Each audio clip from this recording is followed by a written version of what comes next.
I'm supposed to be better, but I'm actually worse because I've been practicing wrong.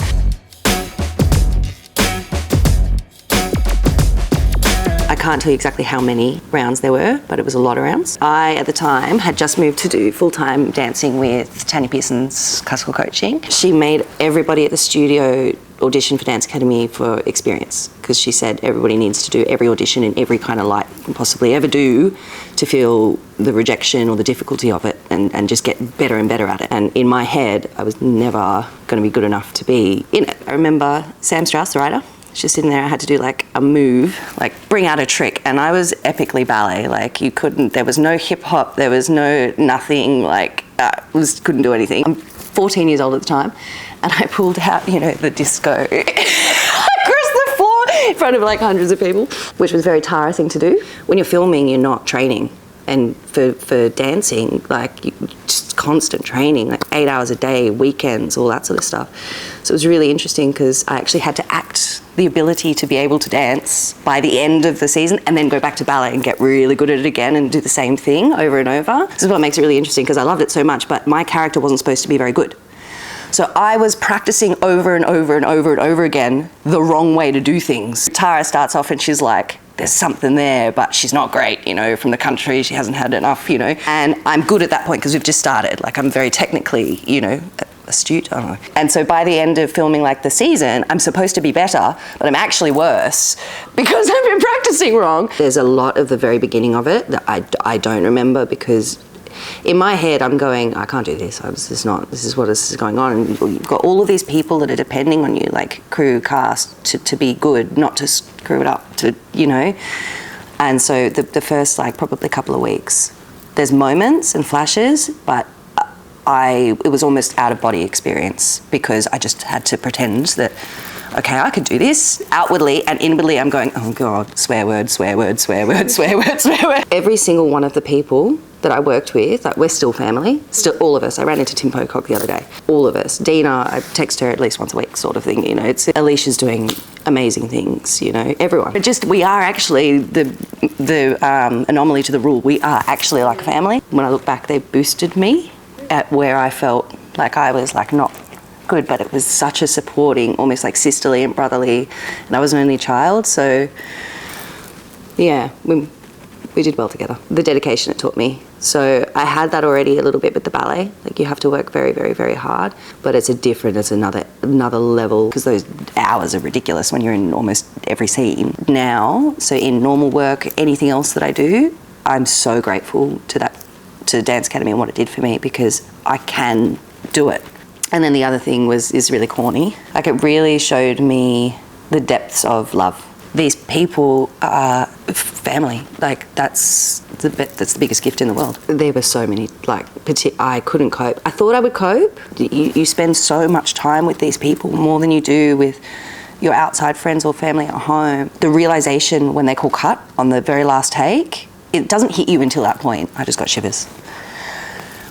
It actually doesn't hit you until that point that you're not coming into work on Monday and seeing everyone. And it is like, it's a grief process. I really do, having experienced some of those things in my real life now, I do equate it to you grieving for a life that you're no longer living. But then it all comes out and then it's a whole nother ball game and then that's all really weird, so. It's like you experience it again and you're like, I've just gotten over this, I'm just working through, like not doing this anymore. Now everybody else is talking about it, I have to think about it again. Anybody who's a fan would definitely remember the scene where Sammy Tom Green is still alive. For everybody that does ask the question, that was absolutely acting. Kat wasn't supposed to cry. Tara wasn't supposed to really. When that scene happened, Abigail is in the shower. Those were real tears. It usually is when you're acting, it comes from a very real place. But because of the realness of what she was feeling, none of us could hold it together. You know what I mean? Like, no one can hold it together. No, when in those sorts of circumstances, and you're supposed to be acting somebody who's not like actually physically able to feel emotion, and I'm like, I can't stop. Sam Strauss wrote a series. I don't think that it had actually ever been done in children's TV yet, in Australia at least, where she tackled things that usually wouldn't be able to get on the air for kids, for young teens, for all that sort of stuff, but are so important to be talked about and so important for parents to be able to broach with their kids and all that sort of stuff, because we're all experiencing things. It doesn't matter what age, stuff happens, you know. So that's one of the things that the writing was out of this world. Very real. Very real. Because he actually was leaving the show. And so it was literally like losing him, like really in real life when that got written in. I wanted to punch Sam Strauss. I understand why she chose that particular character. It had to be. For the emotion that needed to come across, it needed to be that shocking. It was really real. It was really real, because then he wasn't working with us anymore. I found out that we were doing the film and no one had told me. I found out because it was released, like, publicly, and so there was an article, and like my name wasn't in it or anything. It was just like Dance Academy funded for a film, whatever it was. I found out about this at the same time that the rest of the world has found out about this. Nothing's mentioned of my name, so I was certain that I'd been recast, and everybody was coming up to ask me about it. So I thought for a little period there, I don't know how long it was. It might have been 2 days or something. I didn't say anything. I was just like, all right then, fine, whatevs, like.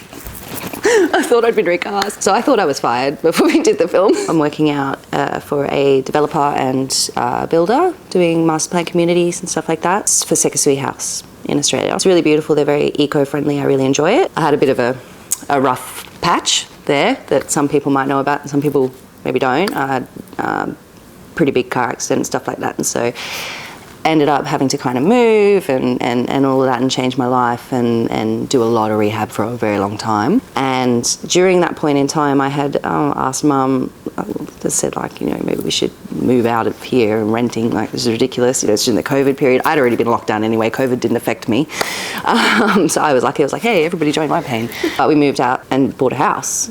And I watched what it did to her and went, I want to do that for people like first home buyers or families and stuff like that. I am kind of ready to hopefully get back into a little bit of acting stuff, and it's been a bit of a wild ride, but that's what I want to go back to doing that now, and fully recovered.